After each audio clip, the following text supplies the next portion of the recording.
Julius Randle helps the Knicks top the Raptors, but New York's going to be without Mitchell Robinson for a while. What does that mean for them? Plus, is Pascal Siakam finally going to get traded? Zion Williamson gets his revenge or looks better, or tries to erase the clown shoes performance from last week with a win over the Wolves. Plus, are the Bulls better without Zach LaVine? All this and more on Locked On NBA. You are Locked On NBA, your daily NBA podcast. Part of the Locked On Podcast Network, your team every day. Welcome to Locked On NBA, your daily source for all things NBA from the Locked On Podcast Network, your team every day. Thanks for joining us, making us your first listen. I appreciate you guys being with us here on a Tuesday. We appreciate you being an everyday or joining us daily throughout the week. You can catch all sorts of folks here on the Locked On NBA podcast. John Corrales and Jake Madison on Wednesdays. On Thursdays, you've got Nick Angstadt and Pat the Designer. And on Fridays, you got Adam Mares and Wes Goldberg. Wes is a co-host on Locked On Heat, along with my guy, David Ramil. He's with me tonight from Locked On Heat. I'm Matt Moore from Locked On Nuggets. Big show for you today. We'll talk about the Knicks topping the Raptors. Mitchell Robinson being out 8 to 10 weeks. What does that mean for the Knicks? We'll talk about Pascal Siakam and the latest reports on his trade availability. Zion got his revenge. We'll get to that later. We have so much stuff to break down from a busy night in the association. We're glad that you guys are with us and with us on all platforms. You can catch us on YouTube and Apple Podcasts and all over the place. Today's show is brought to you by PrizePicks. The easiest, most exciting way to play daily fantasy sports is PrizePicks. Go to prizepicks.com/LockedOnNBA and use code all lowercase LockedOnNBA for a first deposit match up to $100. All right, David, we have so many games on the slate given that the NBA chose not to play games yesterday. So we have this big smorgasbord of games. Great slate tonight. I really enjoyed it. I was popping back and forth. I got a new monitor just so I could watch 4 games at once. It was so great tonight. But let's start with the New York Knicks and the Toronto Raptors in an Atlantic Division battle as the Knicks get the win. 136-130 in a surprisingly offensive contest. One of the things I love about the Knicks is I never know if I'm going to get a defensive slugfest or an offensive showcase. And tonight it was definitely on the offensive side. Julius Randle continues his absolutely incredible run as of late. He goes for 34 points, 14 of 21 from the field, 8 boards, and 5 assists to help lead the way for the Knicks. Jalen Brunson chips in with 21 points and 9 assists. And RJ Barrett, who's having quite the season when I had pretty much written him off, 27 points on 11 of 21 shooting, 3 of 8 from 3. Really good minutes from Barrett. For the Raptors, the usual cast of characters, you got OG Anunoby with 29 tonight on 11 of 20 shooting. Good night for him. Dennis Schroeder kind of bounced back from a really weak game last week and was much better tonight with a 20 points and 10 assist game for the Raptors. Scotty Barnes, 7 of 13, just 20 points, but 26 and 5, pretty normal. What did you kind of see from the Raptors and Knicks in this one? I think it was just the story of the game is Randle, him kind of taking over late and pretty consistently throughout the game. He was just really impressive tonight. And I know with Randle, you're never quite sure what you're going to get. He's been pretty inefficient at times, even this season, but over the last couple of games, obviously taking it up a notch and been very, very just dominant in terms of attacking the basket, not looking for that, not settling, I should say, for the 3-point shot as much. He only took 3 attempts tonight, but just powering his way to the hoops. And look, he was getting not a friendly bounce maybe, but certainly a generous one for most of the game. But he just looks really, really strong tonight. So that was my overall takeaway. I was a little concerned about how the Knicks would play this one without Mitchell Robinson. I think that was a big part of why it wasn't much of a defensive matchup there between the two teams without Robinson, who has played pretty well defensively all season. But, they got some nice minutes from Jericho Sims as a starter, and then Isaiah Hartenstein coming off the bench for his 11 points, so providing that kind of consistent spark that he has for the Knicks bench. Overall, pretty strong showing from the Knicks. The Raptors just look like a team that, I don't know, they can't seem to quite figure out what to do with themselves this season. I don't know if it's the impending trade talk that I know we'll talk about a little in this segment, or if it's just incorporating a new coach, incorporating new players like Schroeder and others, and just not really, I don't know, they don't seem to have a very clear identity of who they are as a team this season. Weird box score on this one. So the Knicks had 3 more threes. but they also made 7 fewer free throws. They got out offensive rebounded, which is we're going to talk about in a second with Mitchell Robinson. They're going to really miss that.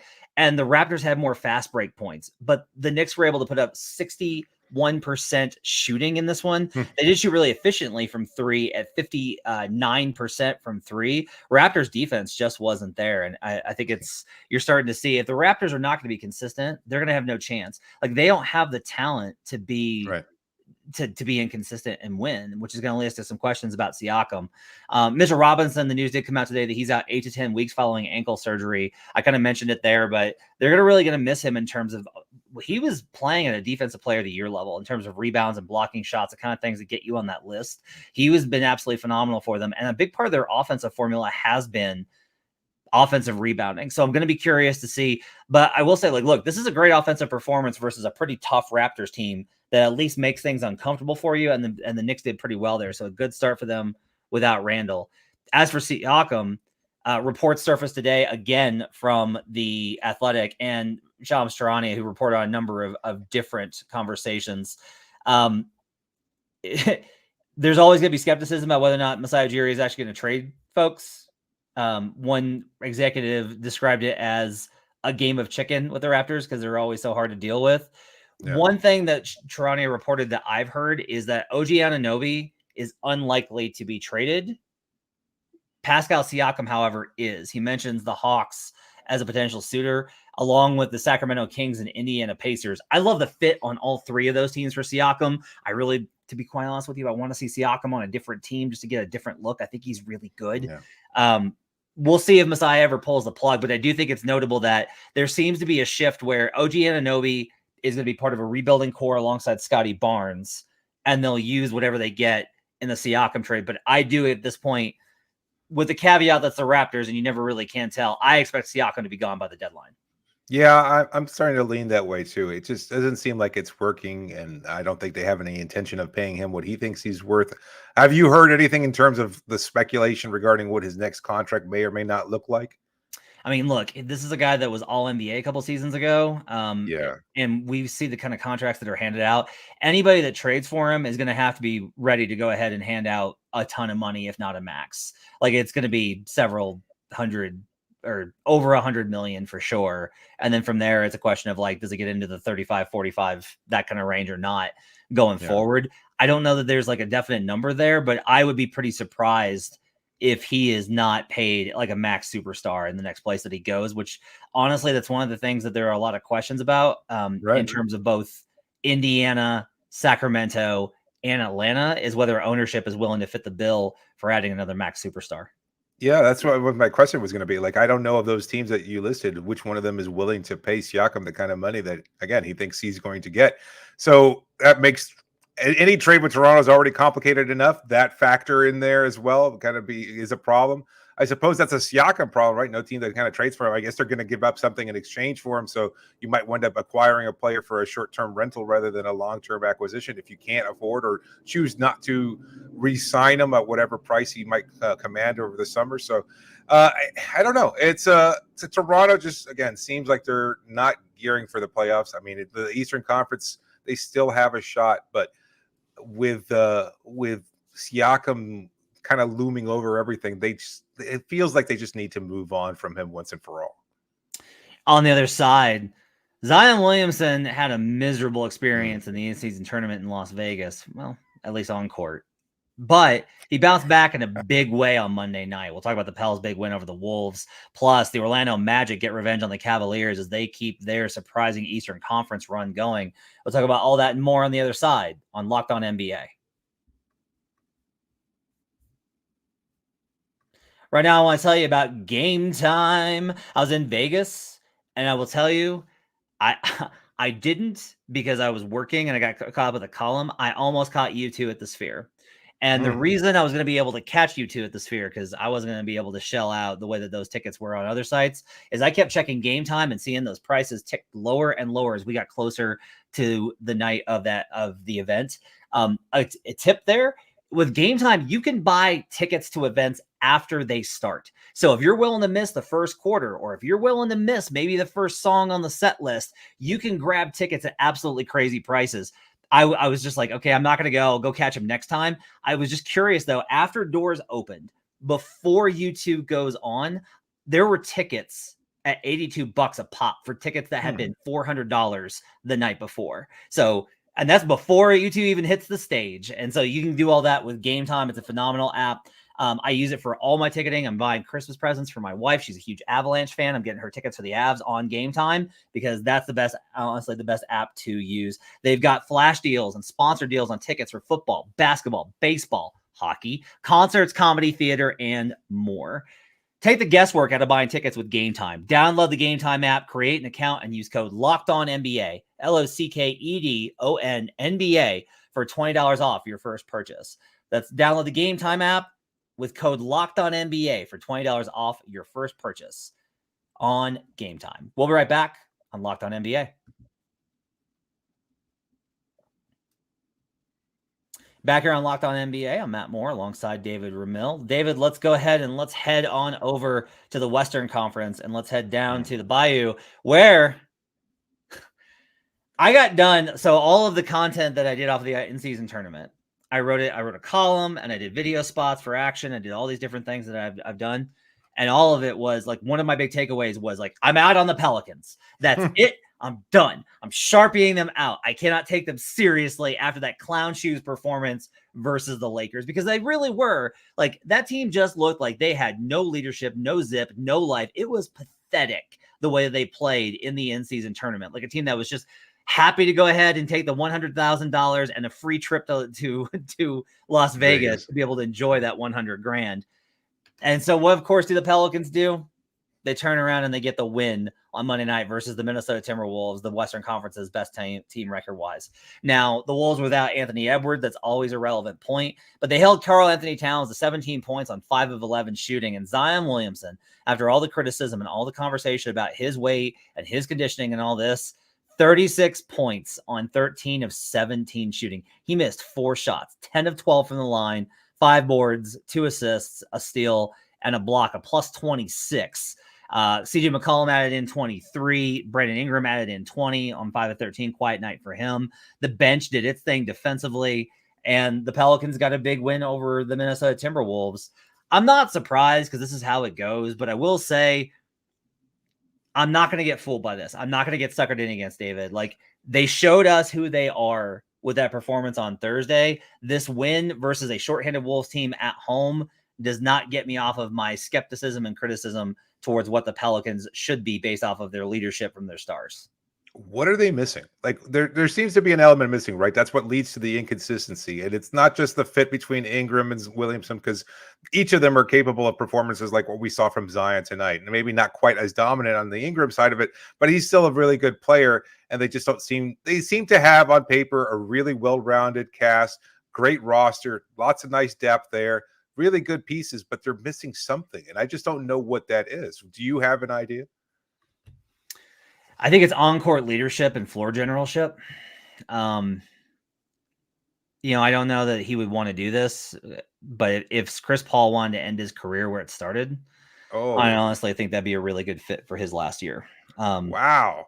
To have someone that would demand, like, I honestly think that they need someone that's going to do. And I'll say this: there was a column that came out of New Orleans from Christian Clark, who does a great job covering the team. He was also the one that wrote about the conditioning problems, but he did like a follow up about them trying to turn the page. And Jose Alvarado had a quote in it that was basically like, "I understand it sounds crazy after how we played on Thursday, but we really do believe in this thing. Like, we believe we have something here." And I actually think that that's true.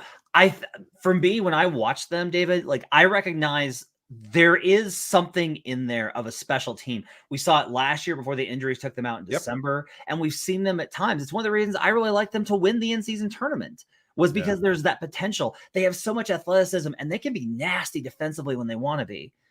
But you have to have that leadership at the top. You cannot be led by CJ McCollum and GTA.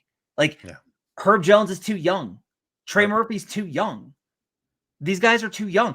You have to have leadership. Brandon Ingram, Zion Williamson are not going to get that done. You need a veteran star that's going to come in and set the tone for this team. If they had that, I would feel a lot better about their chances. Well, I think it's part. I mean, covering Miami, they were one of the top suitors for Kyle Lowry a few years ago, and I think that's kind of the diminished role that he plays in Miami, notwithstanding. Like he would have been that kind of steadying presence. He still has it, even on this Heat team. Is he provides exactly what you're talking about, the generalship, the kind of leadership in general, that where he just kind of sets the tone for everybody and settles things down.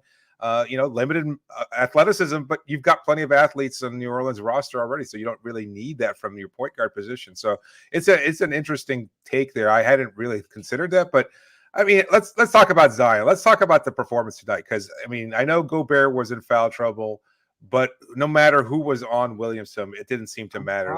Karl Anthony Towns fouling out, Naz Reid, Gobert, whoever they put on him, he just had that quick first step and was able to finish off with some really tough shots around the basket.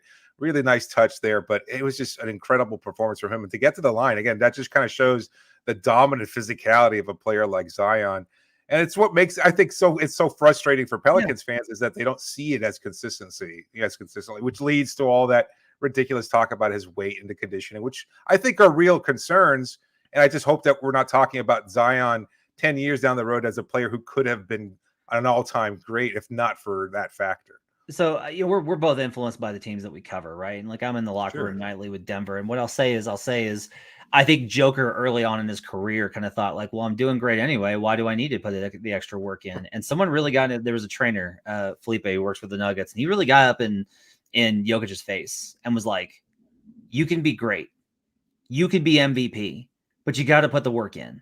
Like, you could be the most valuable player and we could win a championship, but you gotta have the conditioning. And a lot of it is, it's not like we focus on like, man, because everyone talks about like, man, Zion looks huge. He just looks like heavy, I don't even care about that. For me, it's like, you can be as big as you want. If you've got the endurance to go up and down the court, I don't care how big you are. It's going to increase your odds of injury because you're packing more weight, and that's going to hurt on terms of the impact stuff and trying to, muscle containment. But overall, like, I don't care about that. I'm not judging him. I like the fact that he's so big. He just beats past guys. But we talk about the inconsistency. That's what that will help with. If you're in great condition as an NBA player, it's going to help you be consistent night after night after night. Before we go to the other side, I do want to talk about probably my favorite game I watched tonight, which was Cavs Magic. Great game. Absolutely. Like, this is it looks like an ugly game. 104-94. The Cavs shot 35% from the field. I love watching the Magic play defense. They are so good. Jalen Suggs, if you haven't yet, if you got League Pass, catch a Magic game and just watch Jalen Suggs play defense. Like, Suggs is a +10 tonight, 12 points, shot efficiently, but he made some absolutely just audacious plays defending Donovan Mitchell, and was a big reason why Mitchell wasn't more of a force tonight. He had 22 points, but on 18 shots. But because Suggs was guarding Mitchell, Darius Garland got off, and Garland was phenomenal tonight. 36 points, 6 boards, 5 assists, 2 steals, 11-23 shooting. They just couldn't get past the Magic's defense, and they couldn't get past Paolo Banchero and Franz Wagner. No real point guard on the floor for them. And it was interesting late in the game, the Cavs actually tried a full court press, and it kind of worked. So I'm going to be on the lookout for that as the games go on until Markelle Fultz gets back, because they did close with Black on the floor, and with Wagner and Banchero, like, they're not pure points, so they were getting trapped. But Banchero made so many great, like, he was 9 of 21 from the field. Like, that's not great, but 20 points, 10 boards, 4 assists. Banchero's getting so much better at finding his spots, at being able to get to his spots. And Wagner is so good at improvising on the move to either create opportunities, finish off the glass, or set up teammates. I just love watching this Magic team play. It was a really good win for them. They lost the Cavs the other night. This is a good spot where you want to get that win after you just lost to them. Really fun game and really impressive. Jared Allen fouled out in short minutes tonight in this one. Just 15 minutes for Jared Allen as he fouled out in this one. Crazy circumstances there, but a really good win for the Magic, I thought. Are you a believer to Magic? I mean, no Wendell Carter, no Markelle Fultz, as you mentioned, but they still got so much youth, and they just do seem like they're a really fun team. They play defense at a high level, got some nice scoring there. They're a well-rounded roster. It's young, it's fun, it's fast. I don't know. I'm not sure what to expect of this group in a playoff seeding, but at the same time, I can't help but root for them, because they do play a fun style of basketball. I don't think they're a 50-win team, but I don't think they're a 500 team either. I think they're somewhere between 43 and 47 wins. And you know what that is? That's a really good team. That's just a really good team with a lot to build on going forward. On the other side, we'll talk about the Chicago Bulls hanging with the Milwaukee Bucks before finally succumbing in overtime. We will cover the Miami Heat getting past the Charlotte Hornets, and we'll wrap up with all things left on the docket here on a busy night in the association on Locked On NBA.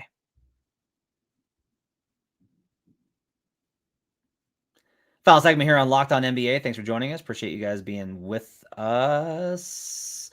But also, it's time to talk about FanDuel. As the weather gets colder, the NFL offers stay hot on FanDuel. Right now, new customers get $150 in bonus bets with any winning $5 moneyline bet. That's $150 if your team wins. I was on the Packers on Monday night.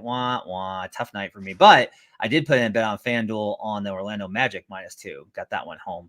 If you've been thinking about joining FanDuel, there's no better time to get in on the action. The app's so easy to use. There's a wide range of options, including spreads, player props, over-unders, and more. Visit FanDuel.com/lockedon and kick off the NFL season. FanDuel, official partner of the NFL. We'll be right back on Locked On NBA. Now we're back on Locked On NBA in the final segment. Matt Moore and David Ramil. That was a messy transition there, David. I did not cleanly. I didn't skate that edge perfectly. Let's talk about who else didn't skate that edge perfectly? The Milwaukee Bucks. The Bucks go to overtime versus the Chicago Bulls without Zach LaVine. 133-129 in overtime. This is the fascinating thing for me right now with Milwaukee, okay? Big picture. Bulls get the win in overtime. What a great performance. Giannis with 32 points on 9 of 13 shooting. 12 and 6 for Giannis. How incredible. 2 steals. Damian Lillard had struggles with only 14 points on 3 of 17 shooting, and the Bucks still got the win. Why are the Bucks going to overtime and allowing 129 points to the Chicago Bulls without Zach LaVine? DeMar DeRozan with 41 tonight, 14 of 30 shooting. He took 30 shots tonight, David. 11 dimes for DeRozan. Vooch adds 14. Patrick Williams with 15. And Kobe White. What a story, man. Filling in for Zach LaVine. Kobe White, 12 of 20 from the field. Well, not filling in. He's always been starting. But 12 of 20 from the field. 6 of 10 from 3. 6 boards. 4 assists and a steal. Kobe White's had an absolutely terrific season. Is the story on this one more for you that the Bulls continue to hang and look good without LaVine, or that the Bucks in games where we expect them to dominate don't, even if they still get the win? I think it's still the Bulls, to be honest with you. I'm not discounting what they do. You could poke at what the Bucks are doing and going through their early season struggles, and I mean, I think that's been talked about quite a bit at this point, but they still got the win and they still managed to weather the storm despite Dame's inefficient shooting night. And they're still 16-7. That's still a really good record. And they're going to continue to be fine because Giannis is still an MVP level player. And Dame has big moments here and there. Tonight's shooting notwithstanding, I think that's still a really dangerous club. Yes, they might have some injury issues and they might have some roster issues, but I think overall it's still a really good team and still a concern in the Eastern Conference. So that's not the story. To me, it's the fact that the Bulls won 4 straight prior to tonight's loss, including one game against the Milwaukee Bucks. They beat the Pelicans. They beat, they've had some good wins here and there. So I think overall the Bucks, I mean, they're fine. I'm not concerned about them. Again, I think they're a team that's built for a postseason run, and I'm sure it'll work itself out as the Eastern Conference has over the last couple of years. We'll see what other teams in the East, including Miami, Philadelphia, et cetera, and Boston can do. So the Bulls, though, the reporting around them is that they're going to be blown up any second now. Then LaVine gets hurt, and somehow magically the Bulls find a way to win. And they look much better than they did with LaVine out there. So I think that's a team that still views himself as a possible play-in type team. I don't know how realistic that is, especially, if any kind of major trade shakes out over the next couple of weeks or months, maybe. I don't know. This Bulls team continues to be a surprise because I didn't think they were going to be that bad. And then all of a sudden they lose LaVine and win 4 straight and they can turn their season around. I'm not sure that I buy that they're going to be a good team at any point, but maybe somehow in the fringes of a playoff seed. especially if they can get something in return for the eventual Zach LaVine trade. It seems like it's that's going to happen at any moment now. At least it seems that way. Although I just don't know what team is willing to take on Zach LaVine. I'm not a believer in LaVine. I know one of the questions you asked me before we started recording, are the Bulls better off without LaVine? I mean, I think the answer is pretty clearly yes. And maybe I'm just being negative on LaVine, the type of player, but when Miami was linked to him, we did a number of shows on that topic. And, I kept looking to the numbers on LaVine, and I don't know that he's a winning player. And I know it's unfortunate because it's kind of a chicken and the egg thing where he's always been a part of bad teams who have been going through rebuilding issues and things of that sort. But despite his all-star numbers, I just don't know if he can ever be efficient enough, nor can he be an overall player, like defensively and anything else, as a playmaker. And his shot selection still, to me, remains kind of suspect at this point in his career. I mean, I think the general consensus is that he's still an athletic player who can get to the rim and dunk, but he's more of a finesse player at this point who really just likes to shoot the ball, and he's not very effective at it. I don't think that he's the type of all-star that you can build around, and I don't know what team he fits in seamlessly. So they have questions, and I think they're going to be resolved mostly by trading him at some point. What team does he fit on? The team that employs the two leading figures of the agency that represents him, Clutch Sports. Here's my LaVine take. My LaVine take is this.